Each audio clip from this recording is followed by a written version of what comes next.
اعوذ باللہ من الشیطان الرجیم بسم اللہ الرحمن الرحیم اللہم صلی علی سیدنا و مولانا محمد مبارک وسلم یا صاحب الجمال و یا سید البشر من وجهک المنیر لقد نور القمر لا يمكن الثناء كما كان حقه بعد از خدا بزرگ تو ہی قصہ مختصر۔ محترم ناظرین اکرام، السلام علیکم ورحمۃ اللہ وبرکاتہ۔ میں ہوں آپ کا میزبان حامد رضا اور آپ دیکھ رہے ہیں پروگرام نور ہدایت۔ ناظرین، نور ہدایت میں ہم آپ کی ملاقات علماء اکرام سے کرواتے ہیں، جن سے ہم سوالات کرتے ہیں، اسلام کے حوالے سے معلومات حاصل کرتے ہیں، قرآن کیا ہم سے تقاضا کرتا ہے، صاحب قرآن کا کیا درس رہا اپنی امت کے لیے، وہ جاننے کی کوشش کرتے ہیں، اور اللہ کا کیا فرمان ہے، اللہ کے کیا ارشادات ہیں اللہ کریم کے، وہ سب جاننے کی کوشش کرتے ہیں، اور ہمیں کس طریقے سے اپنی زندگی بسر کرنی چاہیے اسلام کو سامنے رکھتے ہوئے، وہ ہمیں علماء اکرام بتاتے ہیں۔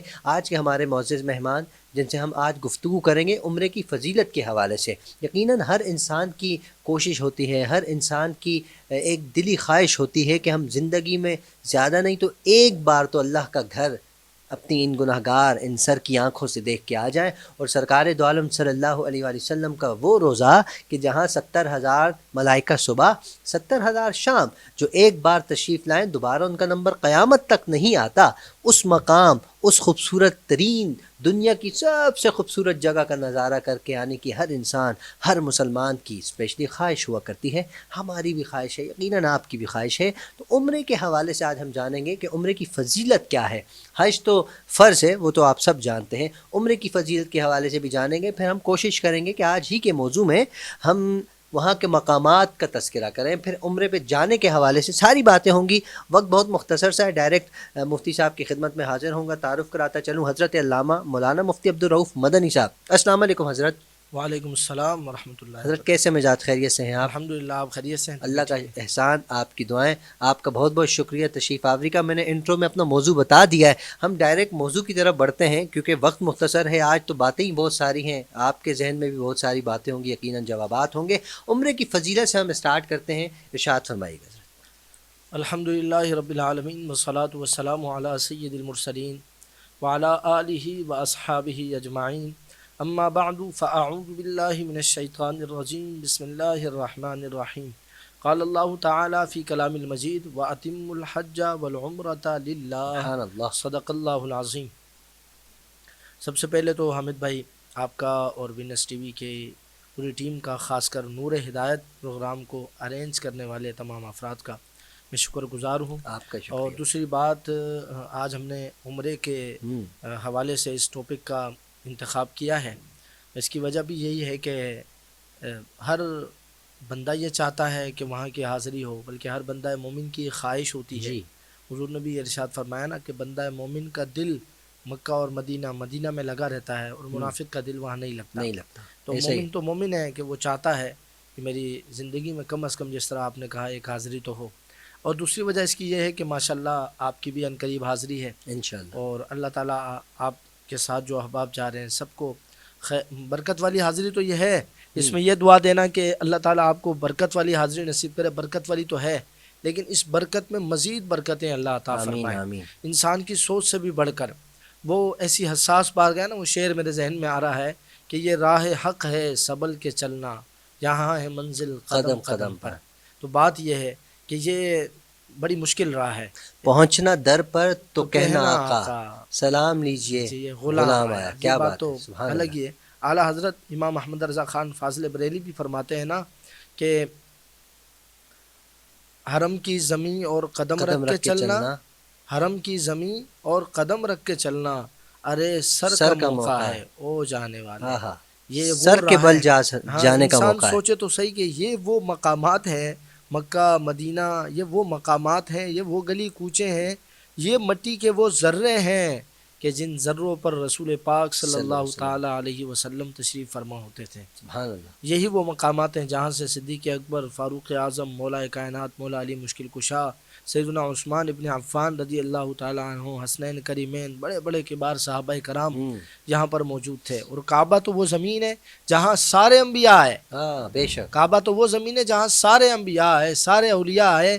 کسی اگر کوئی ولی نہ جا سکا عمرہ یا حج پر، تمنا تو اس کے دل میں رہی نا، تڑپ تو رہی، کیونکہ کعبہ ہے۔ کعبہ جو ہے اللہ نے اسے مشرف بنایا ہے، مکرم بنایا، اللہ نے اسے فضیلت دی ہے۔ تو اپنی اپنے بات ہے۔ اللہ رب العالمین سورۃ البقرہ میں ارشاد فرماتا ہے وَأَتِمُّ الْحَجَّ وَالْعُمْرَةَ لِلَّهِ، حج اور عمرہ کرو اللہ کے لیے، اللہ کے لیے اس کو پورا کرو۔ تو یہ حج عمرہ تو آپ کو پتہ ہے مستحب ہے، لیکن حج مخصوص لوگوں پر فرض ہوتا ہے، اور جب حج کا موضوع ہوگا، بلکہ اس پر ہم ایک پروگرام کر بھی چکے ہیں، تو عمرے کے حوالے سے اتنی بات عرض کروں کہ عمرہ غریبوں کا حج ہے، غریبوں کا حج، بالکل وہ افراد جو ظاہر سی بات ہے آج کے دور میں اگر ہم اس کو کاؤنٹ کریں تو 8 سے 10 لاکھ کے درمیان اخراجات ہیں حج کے، لیکن عمرے میں 1.5 سے 2 لاکھ کے اندر انسان 15-20 دن کا عمرے کا پیکج حاصل کر اچھا میں یہ بات کنٹینیو کیجیے گا معذرت کے ساتھ، فلک رضا ٹریول جس کا اسپانسر بھی ہے ماشاء اللہ سے، جو ہماری ٹیم کا حصہ ہے، انہوں نے بھی ابھی جو پیکج چلایا یقیناً 1,70,000 80 2 لاکھ کے، جیسے آپ نے فرمایا نا 1 لاکھ 2 لاکھ اتنا ہی ہے، رمضان کا تھوڑا پیکج بڑھ جاتا ہے۔ ناظرین اگر آپ بھی جانا چاہیں، ہمارے ٹیم کا حصہ ہے فلک رضا والے، آپ دیکھ سکتے ہیں اسکرین پہ نظر آ رہا ہوگا، بالکل آپ رابطہ کریں، کیونکہ آج موضوع جو ہے نا مکہ مدینہ کا ہی ہے۔ معذرت میں درمیان میں خلل میں نے پیدا کی، کیونکہ یہ بتانا بھی ضروری تھا کیونکہ وہ ہماری ٹیم کا حصہ ہیں۔ جی حضرت پلیز۔ جی بالکل آپ نے صحیح فرمایا،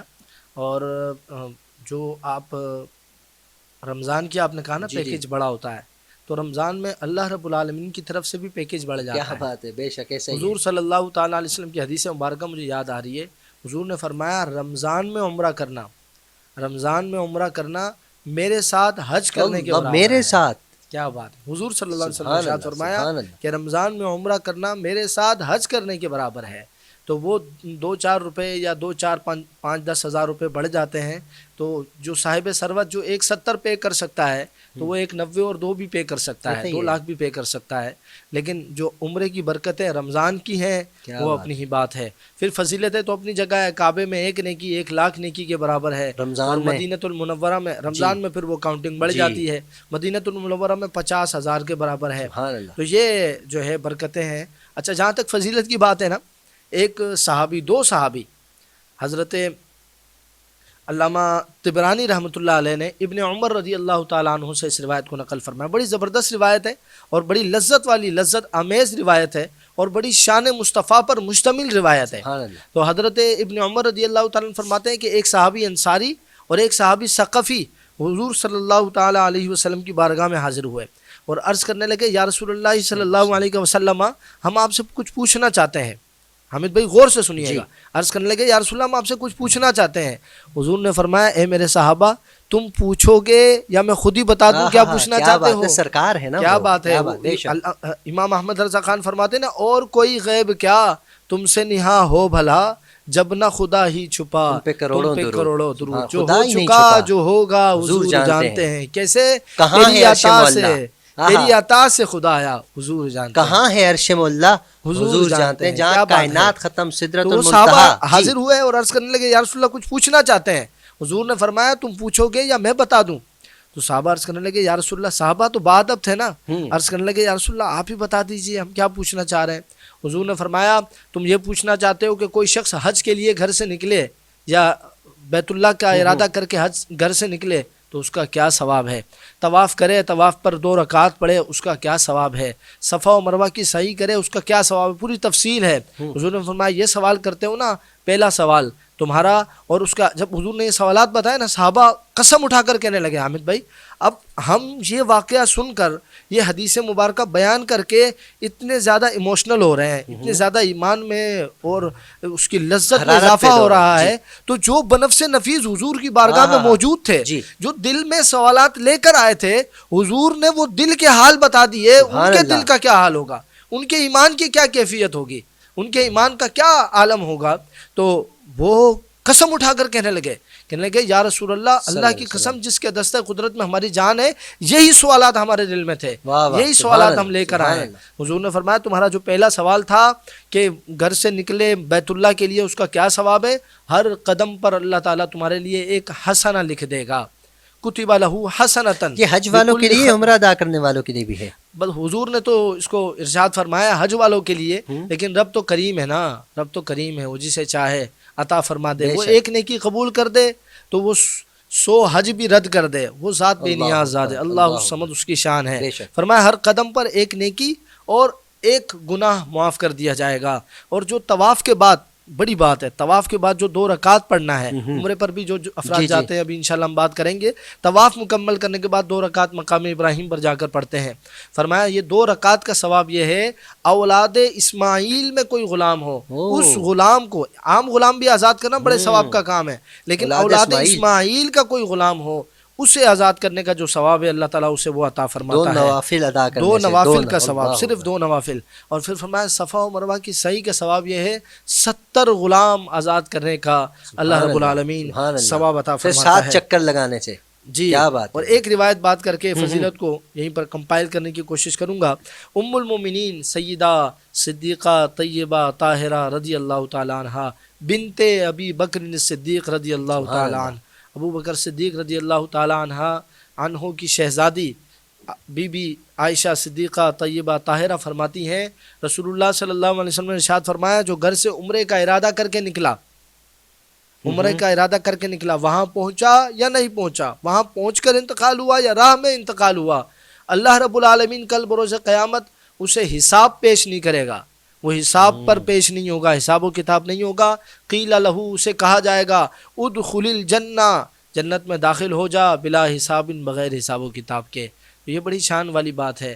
اللہ تعالیٰ نے جنہیں بلایا وہ بھی شان والے ہیں، اور جنہوں نے جانا ہے وہ بھی شان والے ہیں. حضرت جب وہاں ہم جاتے ہیں، جیسے ان سب کو منازل طے کرنے کا ثواب، ساری فضیلتیں جس جگہ کی وجہ سے اسے کعبۃ اللہ کہا جاتا ہے، اللہ کا گھر کہا جاتا ہے، جس کی بنیاد حضرت ابراہیم علیہ السلام نے باقاعدگی کے ساتھ باقاعدہ رکھی، وہاں سے سلسلہ چلا. تو ہم جاننے کی کوشش کریں گے نا کہ کعبہ کی فضیلت بے شک اللہ کا گھر ہے، نو ڈاؤٹ اس کی بہت فضیلتیں، لیکن ہر انسان چاہتا ہے کہ فضیلت ہمارے حصے میں ہم بھی جان سکیں. تو میں بھی چاہتا ہوں ہمارے ناظرین کو بتائیے گا، ناظرین کو، کہ کعبہ کی فضیلت کیا ہے، مختصر سا. جی حامد بھائی، کعبۃ اللہ وہ گھر ہے، وہ مقام ہے جس کو اللہ رب العالمین نے قرآن کے اندر فضیلتوں سے نوازا ہے. قرآن کے اندر فرمایا ان اول بیت، سب سے پہلا گھر وضع للناس، وہ جو لوگوں کے لیے بنایا گیا، للذی ببکۃ مبارکہ، وہ ہے جو مکۃ المکرمہ میں موجود ہے اور برکتوں والا ہے. سبحان اللہ. وہدی للناس جمیعا، اور سارے لوگوں کے لیے ہدایت ہے. ہدایت کا سرچشمہ ہے کعبۃ اللہ. بڑے بڑے اولیاء کاملین جب کعبہ پر آ کر اپنی عبادات کا تمام کرتے ہیں، اپنی عبادات کو اختتام پذیر کرتے ہیں، تو کعبہ سے انہیں فضیلتیں ملتی ہیں، کعبے سے انہیں، کعبۃ اللہ سے انہیں اللہ رب العالمین کا قرب اور رحمتیں ملتی ہیں. جہاں تک بات اس کے بنانے کی ہے تو عوام میں مشہور تو یہی ہے، اور مفسرین اکثر یہی بیان فرماتے ہیں. باقاعدگی سے جو آپ نے بات کی نا، باقاعدگی سے بنیاد تو حضرت ابراہیم علیہ السلام نے ہی ڈالی، لیکن کعبۃ اللہ تو زمین کے بننے کے ساتھ ہی کعبۃ اللہ بن چکا تھا. کعبۃ اللہ کی سیدھ میں، عرش پر، آسمانوں کی سیدھ میں اللہ نے بیت المعمور کو تعمیر فرمایا تھا، جس کا طواف، جس کے گرد عبادت میں مصروف تھے فرشتے. جب آدم علیہ السلام زمین پر آئے تو حضرت جبریل امین علی نبینا علیہ السلام اللہ کا حکم لے کر آدم علیہ السلام کے پاس آئے کہ اسی سیدھ میں زمین پر کعبہ تم نے تعمیر کرنا ہے. تو کعبہ اس وقت سے تعمیر ہو گیا، اور حضرت آدم علیہ السلام اور ان کے بعد بھی انبیاء اس پر حاضر ہوتے رہے، لیکن وہ نشانات ماند پڑ گئے. خاص کر طوفان نوح علیہ السلام کے بعد وہ نشانات مان پڑ گئے. پھر جب حضرت ابراہیم علیہ السلام آئے تو دوبارہ کعبے کو تعمیر کیا گیا، اور کعبے کو جس انداز سے تعمیر کیا گیا وہ بھی بات ہے کہ حضرت ابراہیم علیہ السلام گویا کہ مستری کا کام کر رہے تھے، اور مزدوری کا کام حضرت اسماعیل علیہ السلام کر رہے تھے. پھر اس میں جو مقام ابراہیم ہے، اللہ تعالیٰ فرماتا ہے نا فی آیات بینات مقام ابراہیم، اس میں بڑی نشانیاں ہیں. مقام ابراہیم بھی ایک نشانی ہے، بڑی نہیں. مقام ابراہیم وہ خاص مقام ہے، وہ پتھر ہے جس پر حضرت ابراہیم علیہ نبینا علیہ السلام تشریف فرما ہوتے تھے. اس پر تشریف فرما ہو کر آپ کعبے کی تعمیر کرتے. اس کی شان دیکھیں آپ حامد بھائی، وہ پتھر جب آپ تعمیر کرتے تھے تو جب اس پتھر پر آپ موجود ہوتے تھے، اوپر اگر آپ کو تعمیر کرنی ہوتی تھی تو پتھر اوپر ہو جایا کرتا تھا، نیچے تعمیرات کرنی ہوتی تھی وہ نیچے ہو جایا کرتا تھا. دائیں جانب تو وہ دائیں جانب سرک جاتا تھا، بائیں جانب تو وہ خود گویا سرکنے کا، مشینری کا گویا وہ کام کر رہا تھا. یہ بابرکت مقام و مرتبہ ہے. پھر اللہ فرماتا ہے، میں کمپلیٹ کر دوں، پھر اللہ فرماتا ہے وَمَن دَخَلَهُ كَانَ آمِنًا، جو اس گھر میں داخل ہو گیا وہ امن والا ہے، وہ امن والا ہے. اچھا حضرت وہ جو پتھر وہاں موجود ہے جسے ہم مقام ابراہیم کہتے ہیں، یہ اس وقت کا موجود ہے یا اس کو چینج کیا گیا، اس کی جگہ لا کر رکھا گیا، کیا نہیں، فرماتے ہیں؟ اس کی بناوٹ سجاؤ سنگھار میں تو تبدیلی آئی ہے، لیکن پتھر وہی ہے، اس پتھر میں تبدیلی نہیں کی گئی. اس کے آس پاس کے علاقے کو سنوارنے میں، سجانے میں اس میں تو تبدیلی کی گئی ہے، لیکن پتھر جو تاریخ کی کتابوں میں ملتا ہے یہ وہی پتھر ہے جس پر حضرت ابراہیم علیہ نبینا علیہ الصلوۃ والسلام موجود ہے. تو کعبے کی فضیلت یہ ہے، اللہ تعالیٰ نے مکۃ المکرمہ کی فضیلت یہ ہے کہ اللہ تعالیٰ نے اسے منتخب فرمایا. یہ اللہ کا منتخب کردہ مقام ہے. کہنے کو تو پتھر کی ایک عمارت ہے، لیکن رب نے اسے بابرکت بنایا ہے. حضرت کعبے کی پہچان، اللہ کی پہچان جس ہستی سے ملی ہے، جن کی وجہ سے ملی ہے، جن کے وسیلے سے ملی ہے، وہ سرور کائنات ہیں، جن کے صدقے پوری کائنات بنی ہے. اکثر لوگ کعبہ سے واپس آ جاتے ہیں، کعبے سے لوٹ آیا مکے سے، مدینے نہ گیا. پھر ایک شاعر نے کہا کیسے جاتا، تجھے آقا نے بلایا ہی نہیں. ایک شاعر کہنے لگے امام احمد رضا خان فاضل بریلوی علیہ رحمہ کہ حاجیو آؤ شہنشاہ کا روزہ دیکھو، کعبہ تو دیکھ چکے، اب کعبے کا کعبہ دیکھو. کیوں نہ کعبے کا ذکر کیا جائے، مدینہ شریف کا، کیونکہ عمرے کی موضوع عمرے کا ہے، لیکن ہم اس پہ واپس بھی آئیں گے انشاءاللہ. ایک پروگرام اور ہم چاہیں گے عمرے، کیونکہ اس کے سوال تو بہت زیادہ ہیں، جواب بھی بہت ہیں. مدینہ شریف کے حوالے سے تھوڑا ارشاد فرمائیے. ہم نے کعبہ کی فضیلت جانی، مدینہ شریف کی فضیلت. میرا ایک سوال ہے. جی. کعبے میں تو ہم اس لیے جاتے ہیں کہ وہاں عمرہ یا حج کرنا ہوتا ہے. جی. عمرہ یا حج کرنا ہوتا ہے، کیونکہ کعبے کا جو مقام ہے، جو محل ہے، عمرے اور حج کا جو مقام اور محل ہے وہ کعبۃ اللہ ہے. طواف کرنا ہے کعبہ میں، سعی کرنی ہے تو صفا و مروہ وہیں پر ہے. مقام ابراہیم پر 2 رکعت پڑھنی ہے تو وہیں ہے. حج کرنا ہے تو مقام منی ہو، مزدلفہ ہو یا عرفات ہو، وہ سب کا مکہ المکرمہ میں وہاں جانا ہے. مدینہ کیوں جانا ہے؟ سوال یہ ہے کہ مدینہ میں تو کوئی رکن ادا نہیں کرنا، مدینہ میں کیوں جانا ہے؟ اسٹیمپ لگوانے. مدینہ میں تو میں عرض کر رہا ہوں، مدینہ میں نہ تو طواف ہے، مدینہ میں نہ تو 2 رکعت ہے، مدینہ میں نہ تو صفا و مروہ کی سعی ہے. پھر بھی مدینہ میں کیوں جانا ہے؟ مدینہ میں اس لیے جانا ہے کہ وہاں سرور کائنات موجود ہے، بے شک، سبحان وہاں اللہ. آقا دو عالم موجود ہے. اور پھر حضور نے فرمایا جس سے ہو سکے وہ مدینہ میں ہی مرے، کیونکہ جو مدینہ میں مر گیا اس پر میری شفاعت واجب ہو گئی. دوسری بات میں حضور نے فرمایا من زار قبری فکانما زارنی، او کما قال علیہ الصلوۃ والسلام. حضور نے فرمایا جس نے مزار پر انوار، میرے مزار پر انوار کی زیارت کی، گویا اس نے میری زیارت کی. تو عاشق، اور ایک جگہ شفاعت کا بھی تو فرمایا ہے نا. ہاں، شفاعت فرمایا میری شفاعت اس پر واجب ہو گئی. جس نے میری بارگاہ میں حاضری دی اس پر میری شفاعت واجب ہو گئی. اور یہ بھی تو فرمایا جانوں پر ظلم کر بیٹھو تو یہ تو اسی بارگاہ میں نا. آپ تفصیل کو اس کو بڑھا رہے ہیں. قرآن کی بات ہے. قرآن فرماتا ہے اے حبیب، یہ تمہارے غلام اگر اپنی جانوں پر ظلم کر بیٹھیں، گناہ کر بیٹھیں، اور پھر آپ کے پاس آ جائیں، جاؤکا، آپ کی بارگاہ میں آ جائیں، فاستغفر اللہ واستغفر لهم الرسول، پھر آپ کی بارگاہ میں آ کے اللہ کی بارگاہ میں استغفار کریں.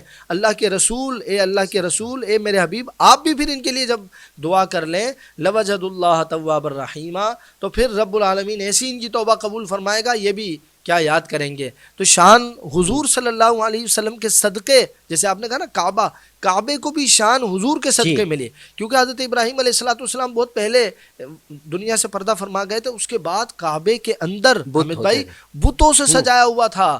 جب حضور نے فتح مکہ کیا تو بتوں کو توڑا، تو کعبہ اس دن صدا دے رہا تھا کہ مجھے تعمیر کس نے کیا تھا، لیکن مجھے گندگی سے جس نے اپاک کیا اور مجھے آزاد کیا جس نے کفر سے ایمان کے نور کی طرف، وہ رسول اللہ صلی اللہ علیہ وسلم کی ذات ہے. پھر آپ یہ دیکھیں کہ حضور صلی اللہ تعالیٰ علیہ وسلم فتح مکہ کے بعد مکہ میں نہیں رہے، مدینہ گئے، مدینہ میں ہی رہے. حالانکہ فتح مکہ کے بعد مدینہ بھی آپ کا شہر تھا اور مکہ بھی آپ کا شہر تھا، لیکن پھر بھی رسول اللہ صلی اللہ تعالیٰ علیہ وسلم مدینہ میں نہ رہے، مکہ تشریف لے گئے. یہ پیغام دیا کہ اے لوگوں، کعبہ کی اپنی فضیلتیں ہیں، لیکن مدینہ کو فضیلت ملی ہے تو رسول اللہ صلی اللہ علیہ وسلم کے صدقے ملی ہے. اسی لیے وہ شاعر نے یہ بھی کہا نا، طیبہ کا نام، کعبے کا نام تک نہ لیا، طیبہ ہی کہا، پوچھا تھا ہم سے جس نے کہ نہضت کدھر کی ہے. یعنی جب کسی نے پوچھا تھا نا بھائی کدھر جا رہے ہو، یہ امام احمد رضا خان کا عشق ہے. بلکہ سارے عاشق یہی کہتے ہیں جب وہ مکہ سے ہو کے عمرہ سے ہو کر آتے ہیں تو لوگ پوچھتے ہیں کدھر گئے تھے، وہ یہ نہیں بتاتے عمرہ کرنے گئے تھے، وہ یہ بتاتے ہیں حضور کے شہر گیا تھا. بلاوا آیا کیوں؟ تھا. حضور کے شہر کا بلاوا تھا، انہی کے صدقے عمرہ بھی کر لیا. حضرت یہاں پیسے کی بھی بات نہیں ہے، یہاں نصیب کی بلاوے کی بات ہے. شاعر فرماتے ہیں نا، تیری جالیوں کے نیچے تیری رحمتوں کے سائے، سبحان جیسے اللہ. دیکھنی ہو جنت وہ مدینہ دیکھ آئے. نہ یہ بات شان سے ہے، مطلب کوئی بادشاہ وزیر وغیرہ نہیں، نہ یہ بات شان سے ہے، نہ یہ بات مال و زر کی. وہی جاتا ہے مدینے جسے آقا جسے بلائیں. ایسا آخری سوال مختصر سا جواب، ٹائم بہت تھوڑا رہ گیا. وہاں پر 70,000 فرشتے صبح، 70,000 شام، اس میں کتنی حقیقت ہے حضرت؟ حضور صلی اللہ تعالیٰ علیہ وسلم کا روضہ مبارک تو منبع ہے، سرچشمہ ہے، نور ہے، سرچشمہ ہے، رحمت ہے، اور وہی وجہ تخلیق کائنات وہاں موجود ہیں. امام جلال الدین سیوطی اتنے بڑے امام ہیں، ان کا نام آتا ہے تو آنکھیں جو ہے جھک جاتی ہیں کہ کتنے بڑا امام تھے. وہ فرماتے ہیں کہ رسول اللہ صلی اللہ تعالیٰ علیہ وسلم کا جو شہر مدینہ ہے یہ مکہ سے افضل ہے. فرمایا یہاں پر روایت بہت سے مکے سے اس لیے بھی افضل ہوا، مدینہ حصے میں اس کے آیا میرے نبی کا روزہ، اس وجہ سے. ایسا ہی. بہرحال اس میں بہت اختلاف ہے، بہت زیادہ اختلاف ہے، بڑے بڑے کبار علماء کا اختلاف ہے. بعض مکہ کو افضل کہتے ہیں، بعض مدینہ کو افضل کہتے ہیں.